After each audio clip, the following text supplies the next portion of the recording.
evening. Indonesia's holiday zone has been hit by a second powerful quake, triggering a new emergency on the island of Lombok, already reeling from tragedy. The 6.2 magnitude quake struck a few hours ago, causing panic in the streets. There are early reports that at least 2 people have been killed. It's still going. It's still going. Running for the safety of open ground. For the third time in 11 days, Lombok descends into chaos. Children terrified as fragile buildings only just left standing after the last tremors finally crumble. Get everyone away from the buildings. Get them away from the buildings. The 6.2 magnitude earthquake hit the northwest part of the Indonesian island just after 1 o'clock this afternoon. The earth violently shaking for up to 10 seconds. So strong, major shopping centres in nearby Bali were forced to evacuate. Looks like we're getting evacuated again. The tremor also felt more than 100 kilometres away at Denpasar Airport, too much for some tourists already on edge. 9 News reporter Michael Genovese was there, waiting to fly home after covering the aftermath of the deadly 6.9 magnitude quake that hit 4 days ago. We felt the earth move and the doors around us rattle, so everyone was a little bit panicked at first. It seems to have alleviated somewhat now. Up until this afternoon, military and police were focused on pulling survivors from the rubble following Sunday's disaster. Up to 380 people are feared dead, but eyewitnesses on the ground say it's so much worse. There's way more than that, and injuries are through the roof. There's 90% of the buildings have been destroyed. There needs to be more attention put on this, not just in Indonesia, from around the world. Now to the latest on the aftermath of Sunday's earthquake in Indonesia, where the death toll has risen to 347 on the tourist island of Lombok. Hundreds of thousands have been forced from their homes. Aid has begun to reach isolated areas. For now, all evacuees have fled the hardest hit areas, but the government says evacuation camps still lack basic necessities like clean water and medical supplies. The Chinese Consulate General in Bali issued a safety warning advising Chinese tourists to take precautions and move away from dangerous areas. Good morning, everybody. Continuing to track Hurricane Hector as it approaches the state, forecast to pass just to the south of Hawaii Island within the next couple of hours. And take a look at this, starting to see some of the cloud cover already reaching the state. But what we're also seeing is, take a look at the cloud cover. Now, this is satellite, so all cloud cover. I'll show you the radar and the rainfall associated with it in just a moment. But in the last couple of frames, we almost completely lose the eye right there. Take a look as it kind of drags out. So can still locate the center of the system, but the good news is it is becoming a little bit less organized, getting into wind shear. The water's still fairly warm, but it looks like it's starting to weaken this system. So that's the good news. The wind shear really doing its thing, and you can tell that because of the outer fringes kind of breaking up as well. California could be on the way to its worst wildfire season in the state's history. Extreme heat and wind led to the formation of a dramatic fire tornado near Corona yesterday. It's part of a fire burning in Orange and Riverside counties. The huge Mendocino complex fire in Northern California is forcing a 2-week delay for the start of the school year. 18 significant fires are burning across California. John Blackstone is at the command post for the Mendocino complex in Ukiah. John, good morning. Good morning. Well, after almost 2 weeks of intense flames on this fire, smoke is causing serious problems for firefighters. It was so thick on Tuesday, they were forced to suspend air operations for part of the day, and they're now doing everything they could on the ground to stop this fire from spreading. More than 4,000 firefighters continue to battle the Mendocino complex fires almost 2 weeks after the blazes began. So this is one of your lines of defense here. Yeah, this is a secondary line. For CAL FIRE Battalion Chief Russ Fowler and his team, fighting these fires has been like waging a war. We're on the battleground, and we're trying to make sure our troops stay safe, but we're also trying to save people's lives and property. This is one place where fire crews have been victorious, cutting a fire break, stopping these flames as they came down this ridge. But they'll need many more of these victories before this fire is out. Crews have been setting up multiple lines of defense, clearing away vegetation to create fire breaks. They're keeping a close eye on where the fire might be spreading. Our hope is that plume will collapse back on itself and not bend too much more to our north. But a plume like that is what's helped this fire grow so much over the past 11 days or so. A plume like that, and then you add a wind to it, it turns horizontal, and the fire's off and running again. The unpredictable nature of these fires is why thousands of people have been evacuated. But not everyone has decided to leave their home. I'm going to stay. And if I think it's going to get to me, then I'll leave. But I don't feel that threatened right now.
It was his first time at the zoo, so it's a memorable experience, I guess. A summer trip to the zoo.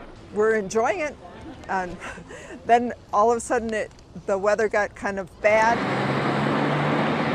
Turned into a stormy situation. Hail, and it just came down and down. Huge pieces of hail. It was the biggest that I had seen. Came crashing down on the west side of Colorado Springs. It sounded like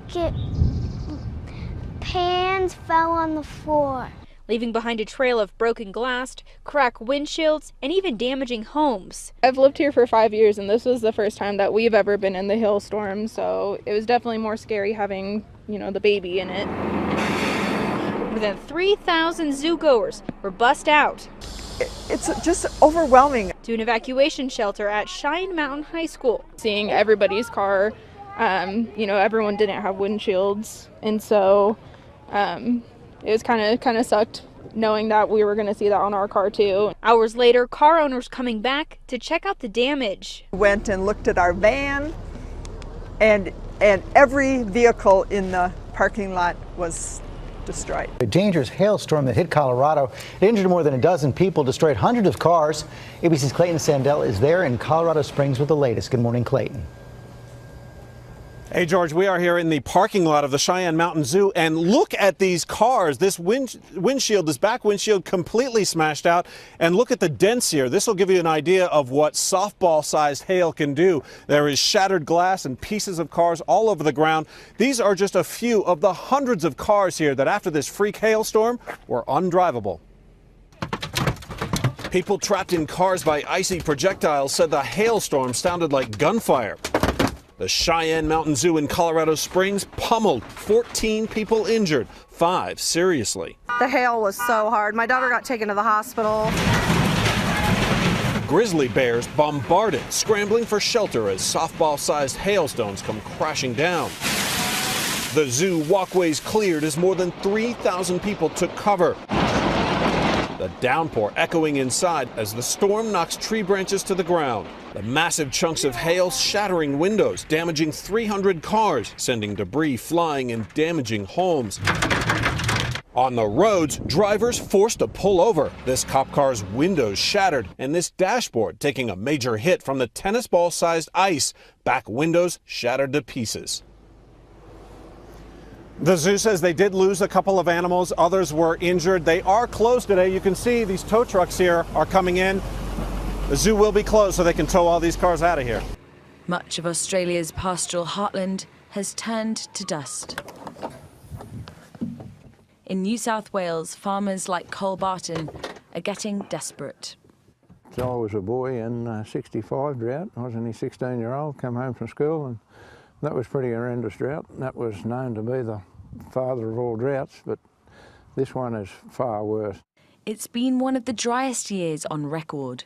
Crops are failing, reservoirs have dried up, and many farmers are spending tens of thousands of dollars a week importing feed and water from less badly affected areas. Some are having to sell or slaughter livestock they can't feed, giving up years of future income.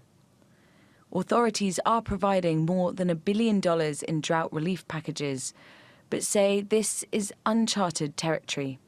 And you've got to remember that some of our farmers haven't really recovered from the last drought, so it is biting. Every farming business is different. Some are doing better than others, but regardless, we're going to stand by all of them to get everyone through this challenging period. Many of these farms have been in the same family for generations. But many people are worried about what they're going to have left to pass on to their children. I want my boys to come onto the farm. I want them to be fourth generation on this farm. And I really worry about the future now. I really wish that politicians would show some leadership on climate change and come up with some better ideas than what we've got right now. Even if rains do come soon, farmers like the Bartons will be feeling the heat from this drought for years to come. Arabella Munro, TRT World. From the air, you'd think you were looking at one of the more arid parts of the world. But this is Yorkshire in northern England, where the normally fertile soil is now dry and cracked. Farmers say they've never seen anything like it. Some haven't seen rain for 60 days, and it's the same all over Europe. In Switzerland, the army has been called in to airlift water to farms. In the summertime, some 40,000 cows graze in high-altitude pastures in western Switzerland. The situation is very worrying because Switzerland hasn't known a springtime with such a lack of rain since 1921. The springs are quite dry, and cows, I should remind you, drink between 80 and 150 litres of water a day. Grégoire Martin runs a farm with 68 cows and 90 head of young cattle. I've been renting this pasture for 13 years now. We've had to airlift water before, but never like this. 2 years ago we had to call in the army helicopter, but we cannot go on like this in the long term. Our landlord is currently trying to get a project going to create an artificial lake to stock water during the winter, and which should be enough for the needs of the cattle throughout the whole summer. But there is an upside. The warm, dry weather is expected to lead to a bumper grape harvest, after fears that a wet spring could have been disastrous for the industry. In parts of Europe, the summer heat wave has been so bad, even the fish are dying. Water temperatures in the Rhine in Switzerland have reached 27 degrees, and that's proving too much for some fish species. Fishery authorities in 3 Swiss cantons along the river said that despite measures to add cool water, about 1 ton of dead fish had been collected so far. That's about a quarter to a third of the annual catch. In central Switzerland, the situation in many small and medium-sized waters is very precarious. Many lakes or rivers have no more water. The fish have been relocated or have died.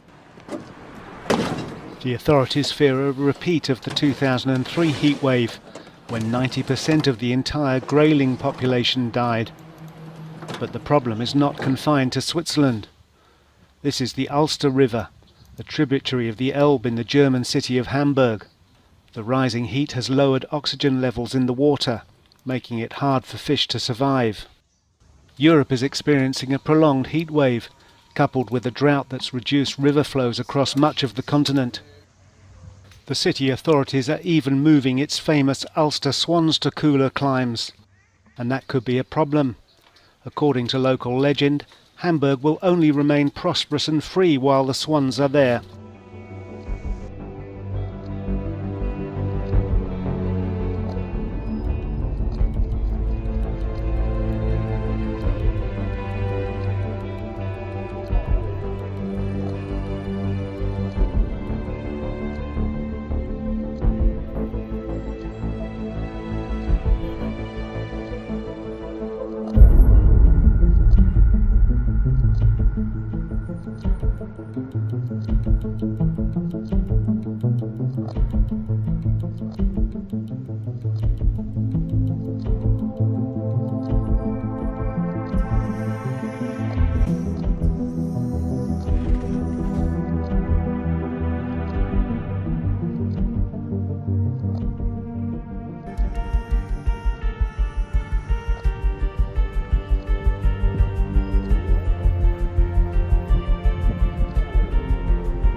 Over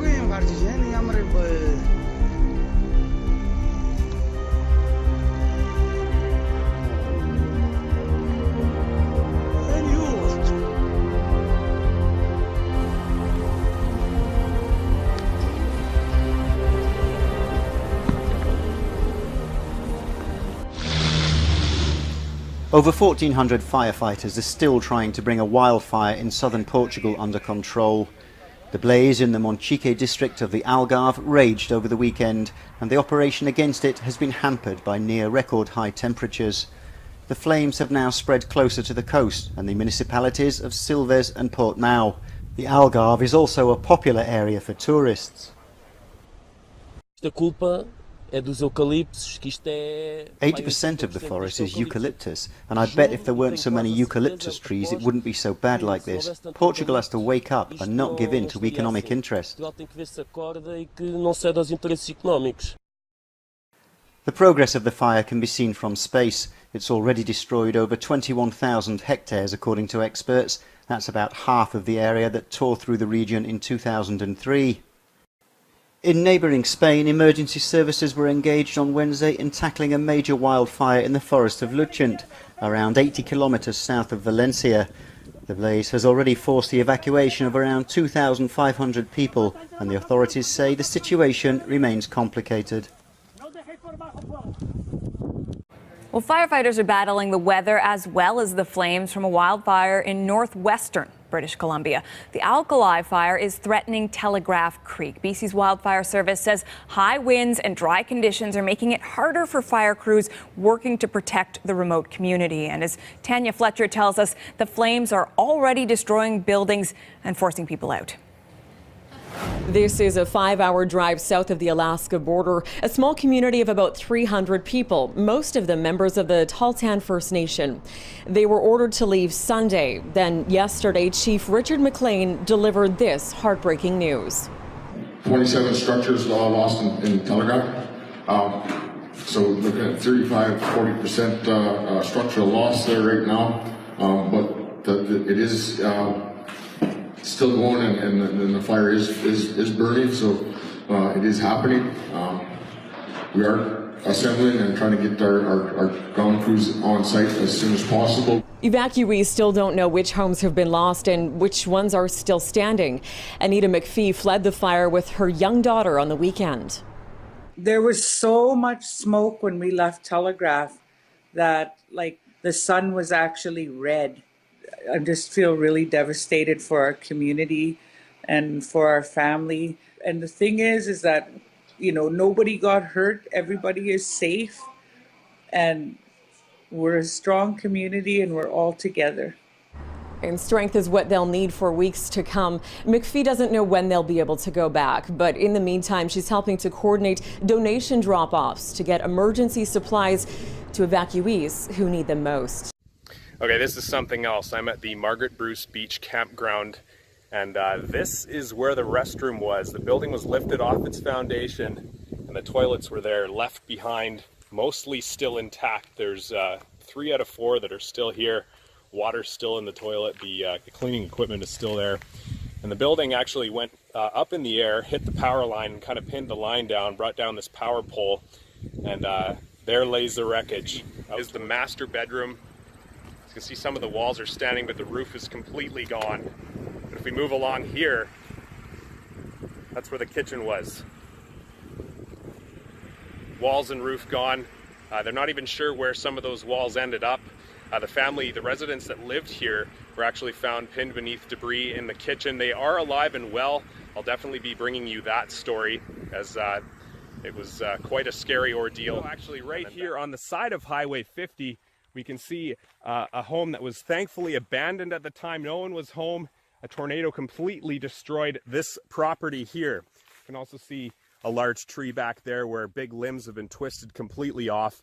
But if you look back there, that's the foundation of this home, and the house was lifted right off the foundation and actually distributed back to the west of the path of the tornado. So the tornado was moving east-northeast through here, and obviously we were on the north side of that wind field. So the winds actually came around back on the north side and deposited the debris back to the west. So a team from Environment Canada has been in the community of Alonza surveying the damage. Their early findings suggest the violent twister was on the ground for at least 20 minutes, with winds gusting at least 225 kilometers an hour.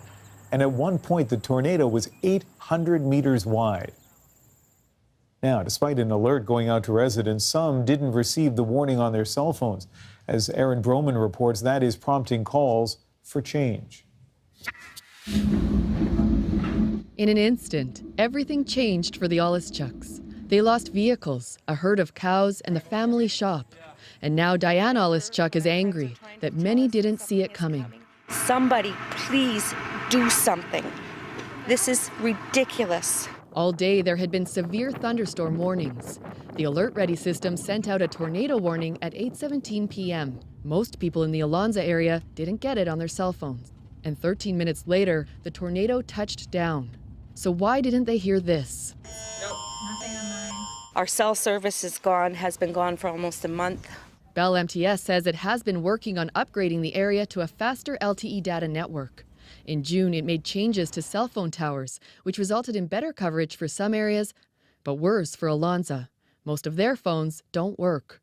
We have people, lives destroyed all over the place here, and you can't even make a phone call to make sure someone's okay. Natalie Hazel is a warning preparedness meteorologist with Environment Canada. When there's dangerous weather, her team works with Alert Ready. Messages get sent to everyone in harm's way. We actually had the tornado warning out this time before the tornado had formed. So for our purposes, Alonza was a great success. But not for people without cell coverage. Most people got nothing. Most people were just enjoying the lake, so they weren't listening to radio, watching TV. So yeah, it's really difficult sometimes. A 77-year-old man died when his house was destroyed. The Olischuks have no landline and couldn't call to warn him when they saw the tornado. Absolutely terrible. Completely devastating.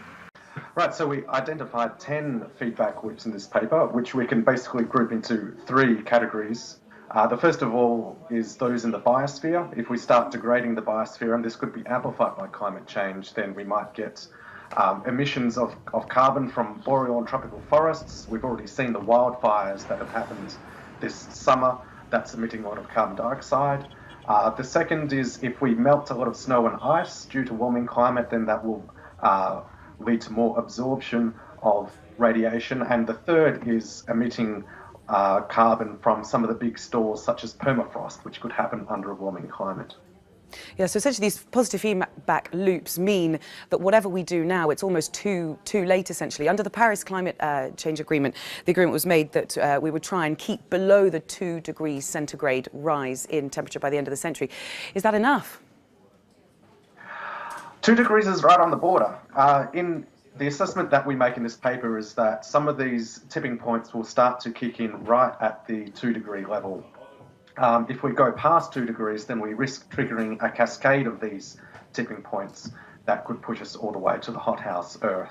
So Paris, achieving the Paris Agreement is the minimum. Ideally, we should stick well below the 2 degrees recommended by Paris to avoid this cascade of tipping points. And if we do take on board all of this warning, which does seem pretty dire, what can governments, what can humans do to try and avoid this?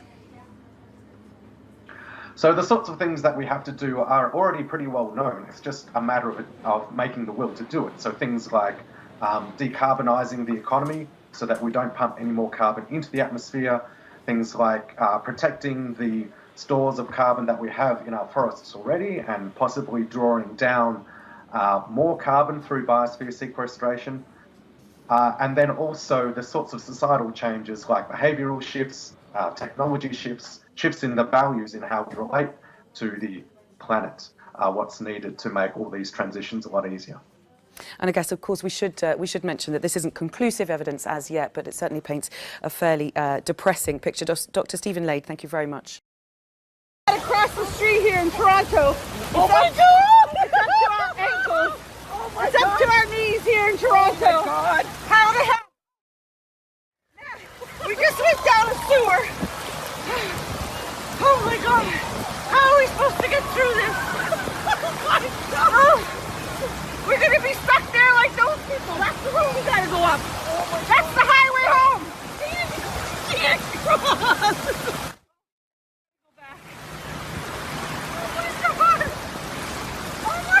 It said stop. Watch, there's a curb there. Fall, I fell already. Be careful. Can't go down there. Yes. Canada's largest city is waking up waterlogged this morning. Parts of Toronto received heavy rain Tuesday night, resulting in severe flooding and chaos in the city's downtown core.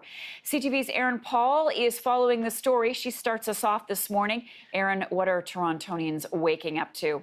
A lot of water. I didn't get the memo. I don't know if you did either. But yeah, Toronto's certainly reeling after heavy downpours wreaked havoc on various parts of the city Tuesday night. Environment Canada says close to 100 millimeters of rain fell in 1 hour in some parts of the city. So that was submerging cars, flooding basements, certainly keeping emergency crews busy. Emergency services reporting experiencing a 98% increase in the number of calls they received last night. Now, one of the most dramatic that everybody is talking about today, 2 men were trapped in a basement elevator. This is in the city's north end. Police rescued them with just a foot of airspace left for them to breathe. Officers actually had to swim down to the basement to get them out. That's where they found a crowbar and they pried the elevator doors open to free them. The men actually kept their heads above water, get this, by standing on the handrails inside the car. Luckily, neither man needed any treatment in hospital. Now, the hardest hit areas include highways 400 and 401, the Toronto Islands area, the downtown core, on Wilson Avenue near Keele Street. Occupants of 3 vehicles escaped as their cars quickly became submerged. At least 2 people are dead and at least 70 more are injured after 2 trucks collided near Bologna Airport in northern Italy. Now, Italian media say that one truck carrying cars hit another transporting flammable materials while the 2 crossed a bridge, causing a large explosion. The blast caused part of that bridge to collapse and then caused cars parked below to catch fire. Shortly after the crash, a second, even larger explosion rocked the area. Some people were reportedly hit by flying glass from the shattered windows of nearby buildings. And reports say that the force of the explosion could be felt at the nearby airport.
Airplanes and ships have mysteriously gone missing in the Bermuda Triangle for decades, and now scientists believe they've cracked the case.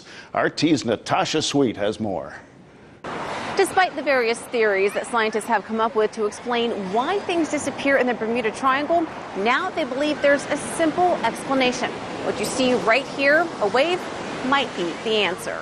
But it's not just any wave.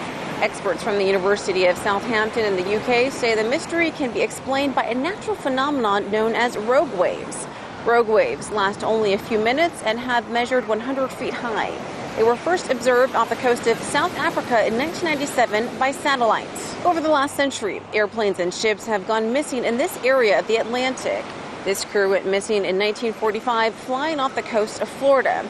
And in 1918, the USS Cyclops vessel went missing in the Bermuda Triangle with 300 on board. Scientists in a documentary called The Bermuda Triangle Enigma used indoor simulators to recreate rogue waves using a model of the USS Cyclops. Dr. Simon Boxall, an ocean and earth scientist, explains the formation of rogue waves as three massive storms coming together from different directions. The deadly anomaly is said to be formed when you have a storm coming from the north, south, and any other direction.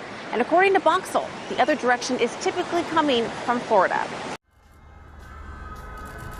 The Israeli Defense Forces responded with airstrikes on Wednesday night after Gaza militants fired rockets into the country. The Israeli army said the violence started with militants shooting at one of their engineering vehicles, and it escalated from there. Palestinians fired at least 36 rockets over the border, and Israel claims to have struck a dozen militant targets.